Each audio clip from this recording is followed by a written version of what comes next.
Shalom, shalom. Call HALALYAM La, YAHAWAH, BAHASHAM, YAHAWASHI, BAHASHAM, QADASH.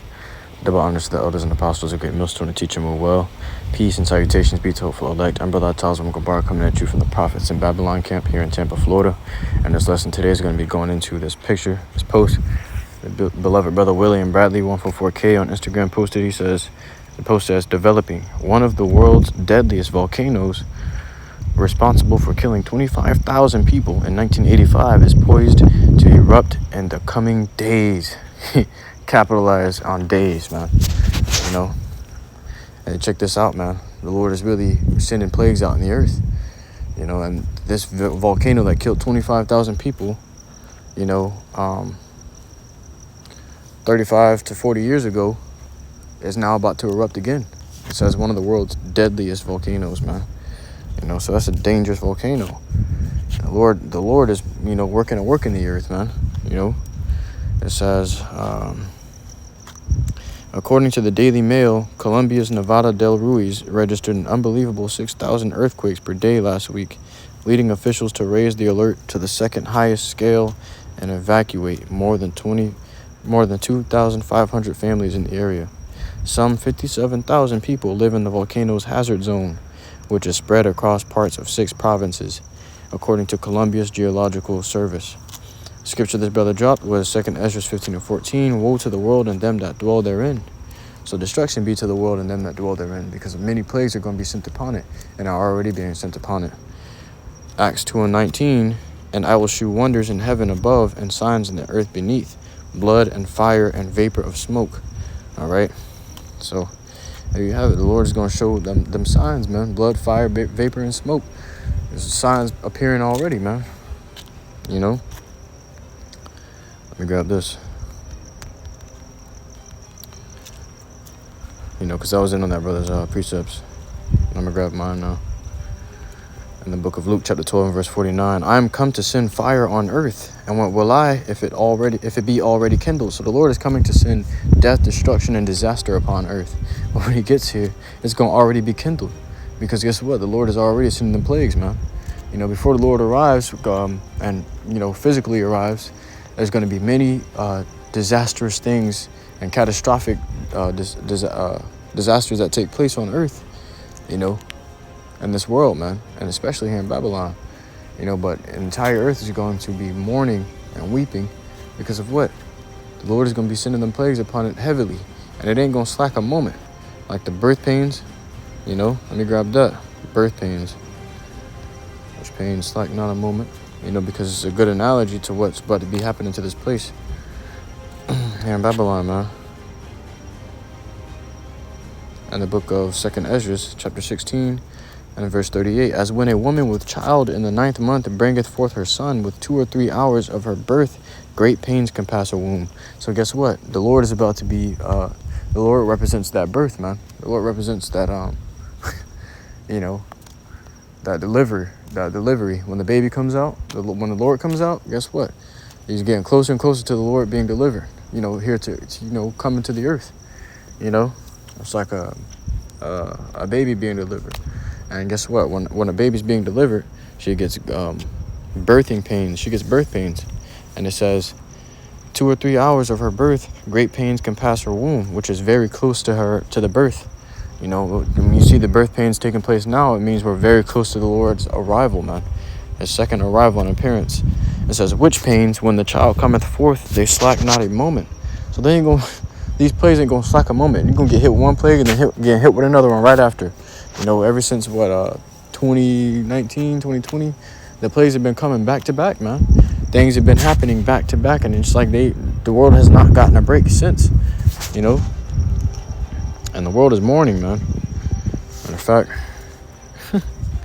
let me finish this. It says, even so, let me grab this real quick, and then I hold on to it. Because nobody's safe from the Lord's wrath.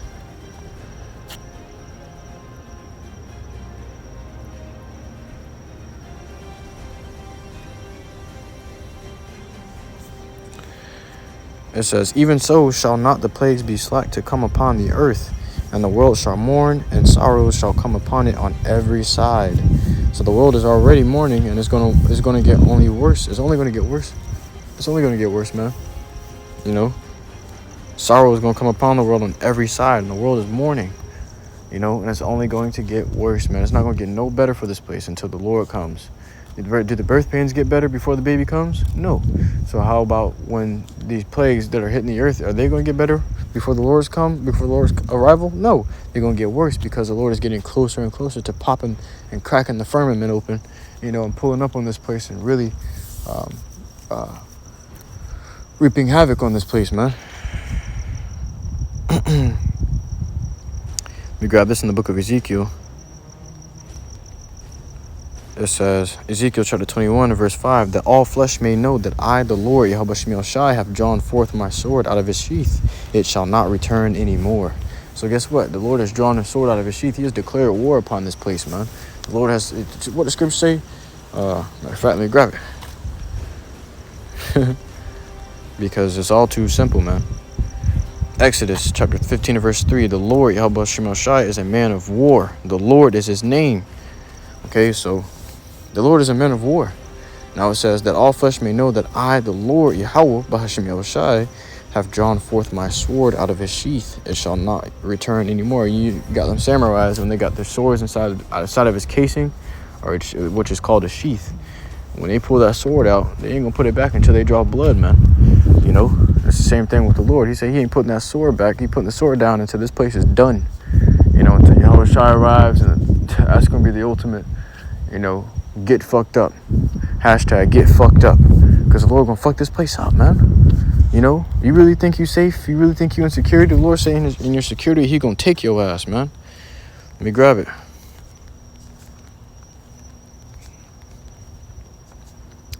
In the book of Ecclesiasticus chapter 5 and verse 7, make no tarrying to turn to the Lord. Because what? You don't want the Lord to destroy you. Make no tarrying to turn to the Lord and get on his side. Because what? When the Lord comes, you know, ain't gonna be no time to pick sides. You either pick sides now or you're gonna get fucked up later. The Lord gonna pick the sides for you, man. You know, and no answer is an answer in itself. Because what? The Lord say, for I will demand of thee and answer thou me. And if you don't answer the Lord, guess what? The Lord gonna destroy your ass, man. You know, and put not off from day to day. You know, don't be, oh, I'll do it tomorrow. Oh, I'll start tomorrow. I'll stop eating pork tomorrow. I'll cut my dress tomorrow. You know, don't put off day to day, because the Lord can come through today and whoop your ass. For suddenly shall the wrath of the Lord come forth. You ain't going to see it coming. You ain't going to expect it. It's going to hit you off guard. All right. And then you're going to try to catch yourself and balance yourself, trying to balance yourself and try to serve the Lord. But it's going to be too late for that. So many destructions and plagues and so much disaster is going to be going on. Your mind is not going to be stable enough to reconfigure itself, to actually reestablish itself. You know, you have to establish your mind now in the daytime, where it's the time to establish your mind, because now is a high time to awake out of sleep. There's going to come a time where it ain't going to be time to wake out of sleep. It's going to be time for judgment. It's going to be ass whooping time. It's called Jacob's trouble, because Jacob going to be getting a ass whooped, man. Jacob's going to be in trouble. And what makes you think that in that time you're going to be able to, oh, all right, I'm ready to serve the Lord? No, now is the time to serve the Lord when you're trying to please your flesh. Now is the time to sacrifice things. And that day you ain't going to have shit to sacrifice. So how you going to try to please the Lord in that day? You know, you're going to be a nigga that did nothing and expect to be saved, man. It says, for suddenly shall the wrath of the Lord come forth, and in thy security thou shalt be destroyed. So in your comfort, when you think you good and safe, when you think you comfortable, kick back with a bag of Cheetos, watching your favorite fucking show, the Lord going to crack that fucking sky open. Your roof going to get peeled off of the top of your house, and he going to blast your ass with nuclear missiles, man. It says, and in thy security thou shalt be destroyed and perish in the day of vengeance. So, okay, so the Lord said you're going to perish in the day of vengeance, man. That day is a day of vengeance. It's not a day of hugs and kisses. It's a day of where the Lord's going to come back to whoop your ass for trying him, to whoop your ass for trying his elect and his chosen, to destroy the heathen for trying his people. You know, that's a day of great death and destruction. It's not a day of hugs and kisses. You know, it's not a day of rainbows. It's a day of darkness and gloominess. Matter of fact, let me grab it.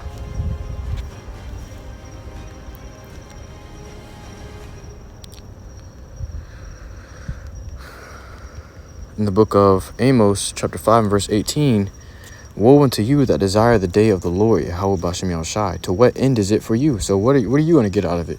The day of the Lord, YAHAWASHI, is darkness and not light. They be thinking, oh, it's a rapture. It's going to be a rapture. We're going to be saved. We're going to be good. These motherfuckers really think that they, just because they go to church on Sundays and then go clubbing out Sunday nights, that they're going to be saved. They think they already saved. No, the scriptures say, he that endureth unto the end, the same shall be saved. So what are you enduring? You know, these people in church are not even aware of what to endure. They don't know what the fuck they're supposed to be enduring. They thought they were supposed to be in there on this. They think the endurance is going to church every Sunday. That's what they think they got to endure. You know, because they don't really want to hear it. They just want to go in there and fool themselves, deceive their own minds into thinking that they're some kind of righteous or holy. That's a strong delusion on our people.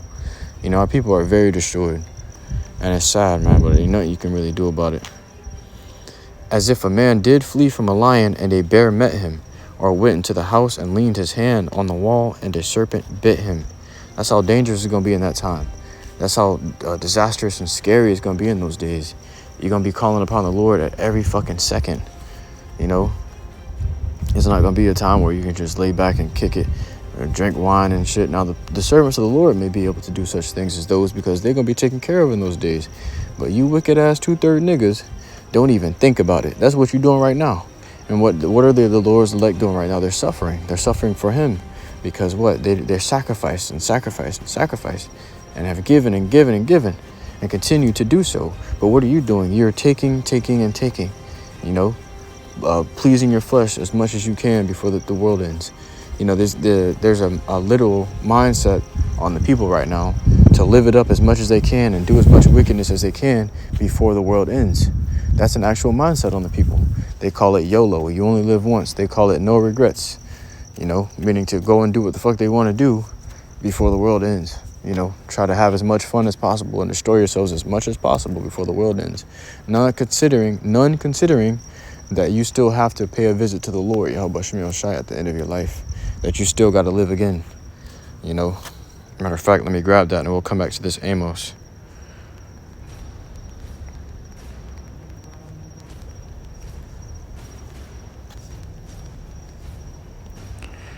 In the book of 2nd Ezra, chapter 7 and verse 56.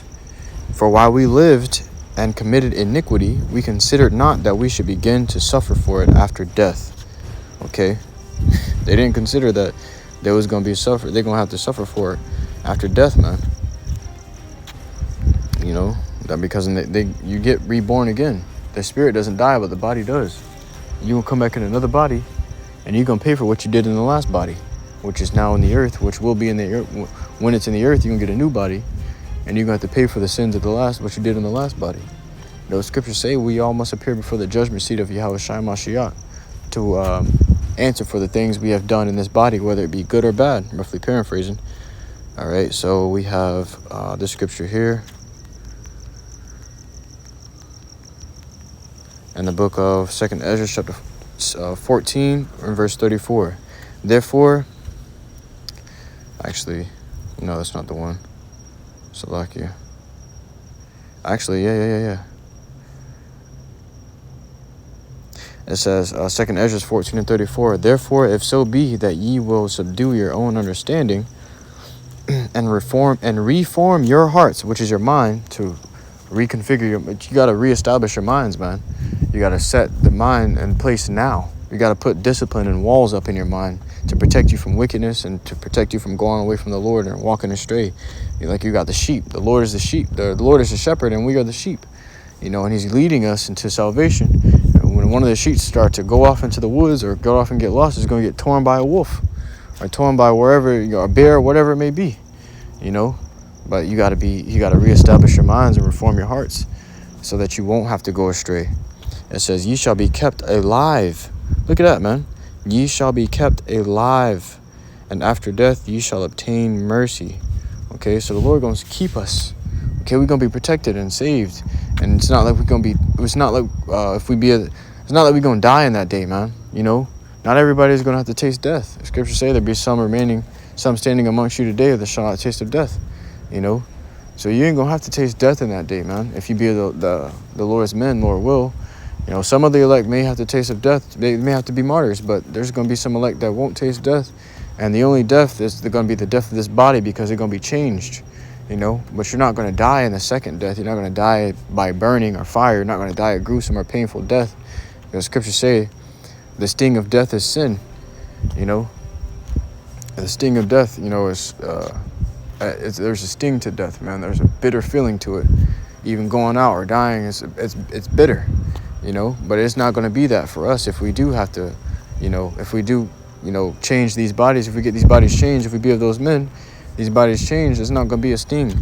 It's just the Lord was going to instantly, in the twinkling of an eye, as the scriptures say, you know, we shall be changed, you know. It says, and ye shall be kept alive, and after death ye shall obtain mercy. For after death shall the judgment come, when we shall live again. And then shall the names of the righteous be manifest, and the works of the ungodly shall be declared. You're going to know who the 2/3 is in the kingdom. You're going to know who the elect is in the kingdom. You're going to know who really put their best foot forward in this truth here in Babylon in the kingdom. You know, because the Lord is going to, you're going to show it on them, man. It's going to be different levels in the kingdom. We're all going to be rich as a people, but the elect men, they're going to have different, they're going to have different abilities. They're going to have different, how do you say it, allowments. They're going to be allowed to do more things than a regular Jake would be able to do, man. I remember having, you know, having a vision, you know, of the night, and not to boast, Salakia, but having a vision of the night the Lord sent me, and I was flying my own chariot, and I was standing on top of it while the chariot was flying, and I was flying it like, you ever seen Static Shock? I was flying it like that, and I was flying it through the city, and all the people were cheering, you know, and I was with another brother, you know, of my camp. He was flying on his chariot too, and I was showing him how to do tricks and stuff on the chariot, you know. We were flying through the city of, you know, like in the kingdom, and the people were cheering us on. And I was showing them how to do stuff with the chariot, and I stopped over the city, and while they were cheering us on, I said, look, you can even do this with the chariot. And then I said something in the Hebrew, and the chariot literally transformed, and it became humongous, man. You know, it became humongous, and it turned into like a golden color. It was like it transformed, man. It was beautiful, you know. But that's just like those men. That's a pure and prime example of those men in the kingdom. Those elect men, they're going to be on a different stature, man. They're going to be in a different, you know, they're going to be in a different realm, you know, like we are now. Lord willing, we be those men. We are in a different realm now. We're going to be in a different realm then, you know. But saving that, Israel, 2/3 Jake's still going to be taken care of. They're just going to have they're going to be ashamed for a little while, man, because of they're going to realize that, okay, the elect was trying to tell us the entire time, you know, get right. And they were right. They're going to realize that they were right, the elect was right, and they were wrong. And that they were wrong for oppressing YAHAWASHI. You know, you had Paul, whose name was originally Saul. And the Lord was like, why you kicking against the pricks? Why are you oppressing me?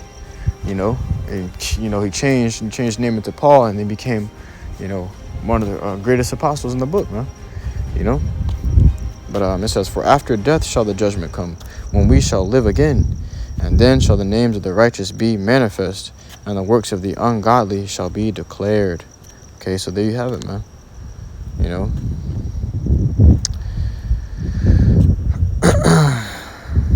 There you have it, man. Got to get it together, because the Lord is sending these plagues full-fledged. The Lord is sending death and destruction into the earth. And if your mind isn't established, if you ain't right, you know, you're going to be one of those that are taken away by the fire. You ever see those movies where you got like the Avengers or some shit, and you got the main characters, and they be running through a city or something, and you see buildings collapsing, and all the people that were in those buildings, they not accounted for. Nobody sees their faces. Nobody takes note of their names. They only know the main characters, and seeing those main characters get by, they are, you know, happy with that. But all them side characters that are dying, or people that they were the multitude, you know, that decided to do whatever the hell they wanted to do, or decided to please the flesh instead of the Lord. They are the multitude. They are nothing, man. They're like nothing. You know, the side characters. You know, side characters going to try to get their shot in the camera, but they never will be able to, man. Entire buildings, towers collapsing down, full of people. You will never know the face of them. You'll never know their faces, never know their names or their last names, or even have a memory of them, because they did no works towards the Lord, YAHAWASHI. So they weren't made main characters. With that, I truly hope this lesson was edifying to you. Akim and YAHAWAH through listening in truth and sincerity. So next year, I want to give all glory, honor, and praises unto YAHAWAH, BAHASHAM, YAHAWASHI, BAHASHAM, QADASH. Shalom.